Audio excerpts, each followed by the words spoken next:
আন্তর্জাতিক ক্রিকেটে আবারও বড় ধরনের পরিবর্তনের পথে হাঁটছে আইসিসি। জুন থেকে টেস্টে এবং জুলাই থেকে সীমিত ওভারের ক্রিকেটে কার্যকর হতে যাচ্ছে নতুন প্লেয়িং কন্ডিশনস বা খেলার নিয়মাবলী। আর এই নিয়মগুলোর বাস্তব প্রয়োগ শুরু হবে শ্রীলঙ্কা ও বাংলাদেশের মধ্যকার টেস্ট, ওয়ানডে ও টি-20 সিরিজ দিয়ে।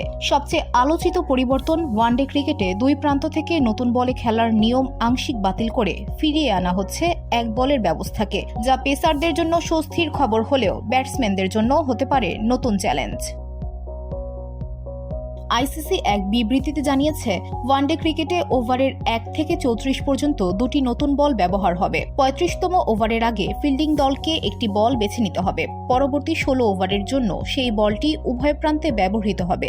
রান, বন্যা রোধ এবং রিভার্স সুইং ফিরিয়ে আনতে এই পরিবর্তন আনা হয়েছে বলে ধারণা করা হচ্ছে। এছাড়াও ম্যাচ শুরুর আগে প্রতিটি দলকে 5 জন সম্ভাব্য কনকাশন রিজার্ভ খেলোয়াড়ের তালিকা দিতে হবে।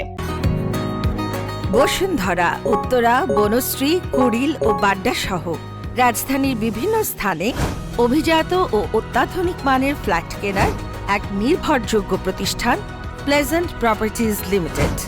তাই আপনার স্বপ্নের আবাসনের জন্য আজই যোগাযোগ করুন। Pleasant properties limited, where destiny matches eventually. এদের মধ্যে থাকবেন একজন batter, wicket keeper, pacer, spinner ও অলরাউন্ডার। বিরল পরিস্থিতিতে যদি কোনো কনকাশন রিজার্ভ খেলোয়াড়ও চোট পান, তাহলে ম্যাচ রেফারি বিশেষ বিবেচনায় একজন নতুন খেলোয়াড়ের অনুমতি নিতে পারবেন। কার্যকর হচ্ছে 17 জুন। গলে শ্রীলঙ্কা বনাম বাংলাদেশ নতুন টেস্ট নিয়ম। 2 জুলাই কলম্বোতে প্রথম ওয়ানডে নতুন এক বলের নিয়ম। 10 জুলাই টি-20 সিরিজেও কার্যকর হবে সংশোধিত নিয়ম। বিশ্ব test championship final 11 June Lord's অবশ্য পুরনো নিয়মেই অনুষ্ঠিত হবে।